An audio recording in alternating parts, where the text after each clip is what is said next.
The controversial ordinance restricting panhandling in the city of Grand Rapids will not get a vote tonight. And new tonight, we're learning that maybe not even this summer. We broke the news at noon, and Mayor George Hartwell is telling 24-Hour News 8 that he planned to pull the vote from the agenda. So what gives? 24-Hour News 8's Joe LaFergie has the answer from Studio Control. Joe? Well, Marley, it's pretty simple. Several commissioners just weren't comfortable with the proposed rules. Among the restrictions, panhandlers wouldn't be able to ask for money within 15 feet of a public restroom or ATM, from drivers or passengers of a car along the street, or from blocking the path or soliciting money from someone going in or coming out of a public or private building or business. The city attorney wrote the proposed ordinance after similar restrictions went into effect in Kentwood. So far, those restrictions have stood up to at least one court challenge, so it seemed all the I's were dotted and the T's were crossed.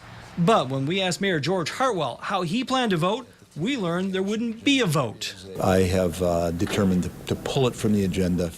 In the end, while the proposed ordinance appears to be up to any legal challenge, it still walks a fine line between one person's rights to free speech and another's rights not to be bothered by someone looking for a handout.